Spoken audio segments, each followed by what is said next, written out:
Hey folks, welcome back to the channel.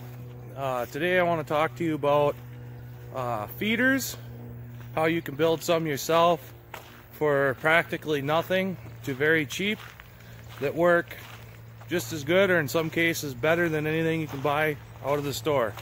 Stay tuned.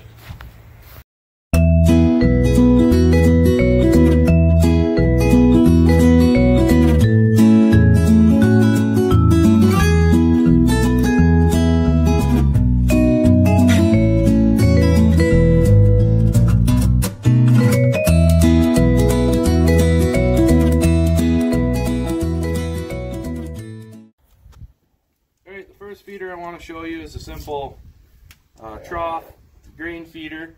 It can be used for ewes, older lambs, cattle, calves.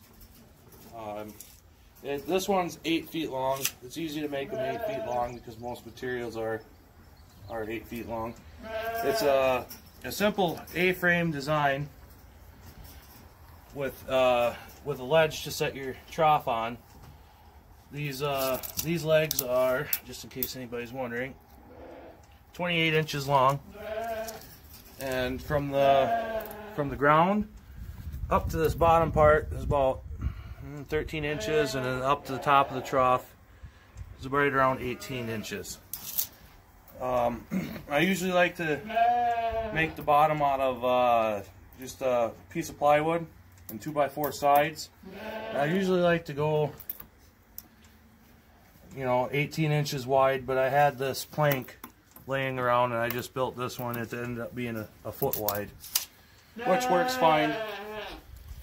I like it a little wider though, because cows, if it's out here, cattle and sheep have a better time getting their heads in there. And this up here is essential for so they don't crawl on it, and a nice carry handle, you can carry it around, and it's also support for the A-frame. Good all-around feeder. We've built quite a few of these. They work great. Alright, so what we have here is a simple creep feeder for lambs I threw together. I put this ledge on here so when they go to eat, they have to step up on here to eat. I did that for our show lambs to build the muscle in their rear legs. The ledge is 6 inches off the ground, and from the ledge to the feeder is a foot. And this one, I just threw it together out of scrap material, and it ends up being a little over 4 feet long. Nice for club lambs and creep feed. You don't need these feet and this extra step if you're just doing it for regular lambs. Like I said, it's for the club lambs. So they step up on here every time they go to eat. It's another step in their exercise program to grow their rear muscles. But if you didn't want this ledge, I'd go probably from the ledge up to here is a foot, so I'd probably just go a foot off the ground then for lambs. Alright, this is my absolute favorite for feeding small square bales. Absolutely free if you're resourceful enough. This bottom, and not everyone's the same size. This is 3 foot by 2 foot. That one's looks 2 by 2, but they're all different sizes because you go around to local businesses, and I built all these. I've got quite a few of them around here out of shipping crates. You start with a crate on the bottom, and you blow apart a pallet, make your slats, and you've got a really nice hay feeder for free for small squares. I suppose you could take apart a round bale and shove in here. We have done that too before. These head slots are 8 inches apart, roughly. I mean, it doesn't have to be exact. We average 8 inches apart. It seems to be about perfect for sheep. That way they can get their heads in there, and they're not fighting each other They can't just, you know, go and push one another around and push the greedier older ewes can't push the other ones away. Popeye's got one. The ewes have a couple. We've got bigger ones made for cows, of course. You don't want to go 8 inches then. You want to make them bigger. I'll show you once we get out there.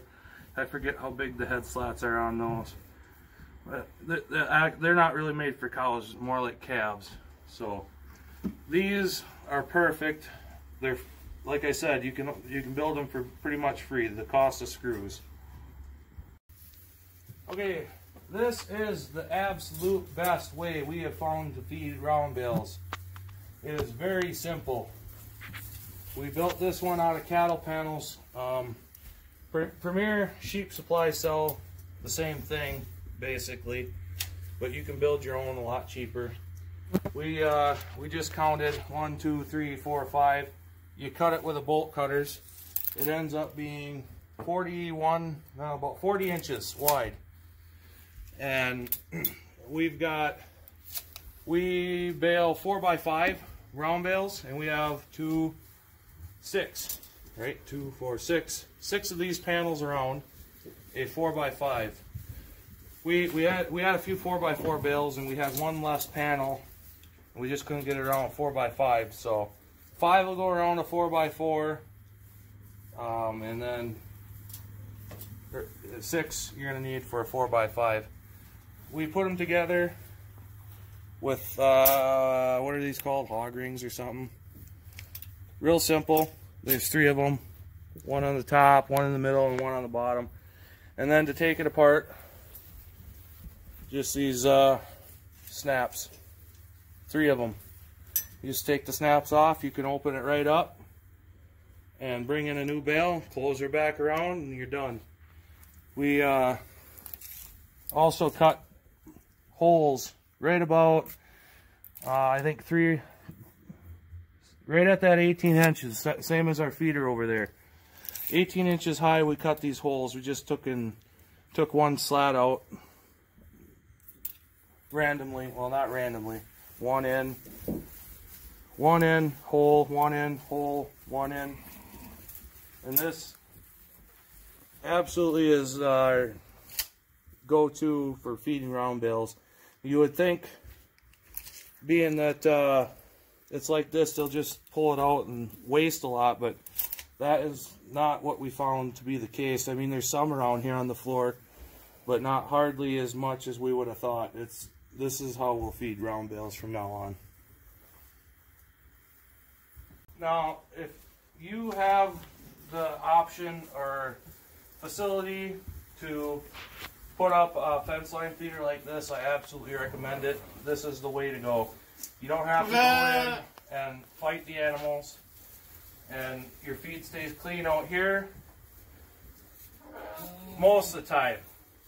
I'm going to redo this feeder, and it's going to be a little different, but this works great. The only problem we have, the lambs will crawl right through here, and they'll be up here crapping and peeing and making a mess. You can't leave hay bales up here, they'll scatter them. So I'm going to redesign this, but this is, if you just having ewes out here, or this will work for cattle, this is an absolute way to go. These are 10 feet long. They're just thrown together out of 2x6s. Actually, I took a tree down out of the yard and borrowed a sawmill and cut these myself and put them together. And from the feeding surface to the top is about 1 foot. Yeah, it actually ends up being, 10.5, 2 2x6s put together. And then I actually lowered this one because we put the lambs in here. And between the two right now is 10 inches. Otherwise, we were having lambs, even bigger ones, still crawling through here. We still have one that's out with the ewes that sneaks out of here. As soon as you put her in, she runs and gets out. But the rest are staying in. Before this, where did we have them? I think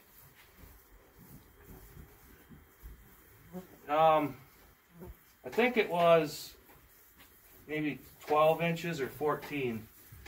And there's another reason I'm going to redesign it too. Even at a higher, even higher here away, the ewes still rub their backs on, or above their shoulders on here. That causes woolless spots on the back of their necks.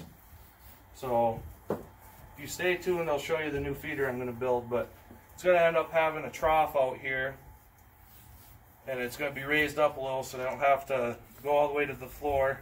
And this concrete's rough, and they don't utilize the feed like they should be, so I'm going to be making a trough with a smooth bottom, and then I'll put in my upright slats 8 inches apart so animals can't crawl through there anymore.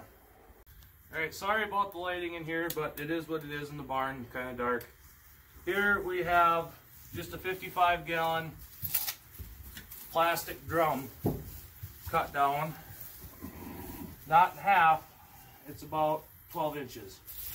And these work great for water and hay. You probably throw grain in there, but in a smaller pen, they work good for hay and water, and they're cheap. You can find these barrels for free sometimes, or 10 bucks. Just keep an eye out on Marketplace or Craigslist or something like that. You can find yourself some barrels. So here we just have a simple barrel, 15-gallon barrel cut in half lengthways, and then you put on 2 supports on either end. I also like to go between here with a board too. It gives it more strength, but these work great for hogs.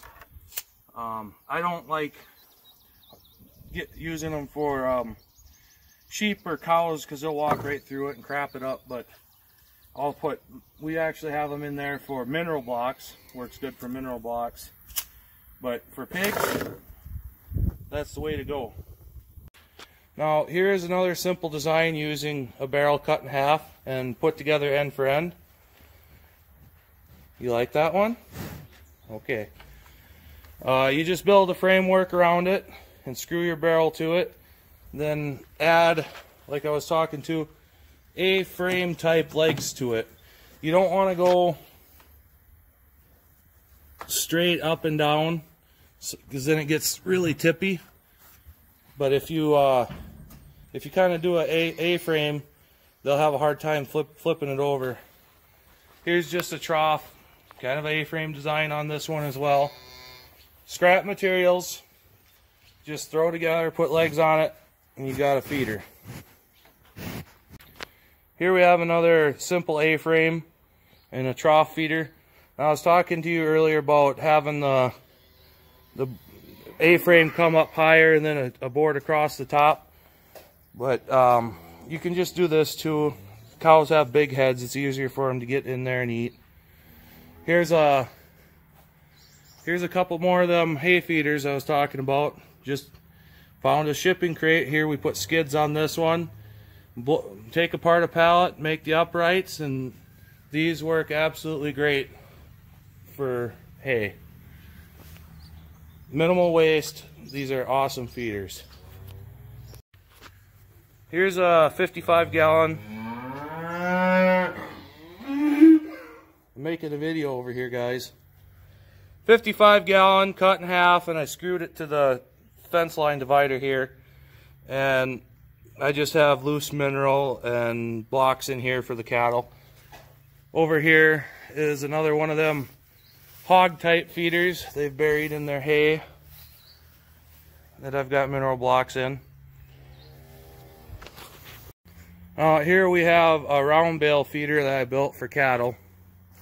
You don't have to go out and buy a $300 round bale feeder, although they are nice, the steel ones. You can add a few more panels to this and get yourself right around a bale, or stick it in the corner like this, put the bale in the corner, and wrap these right around your bale in the corner.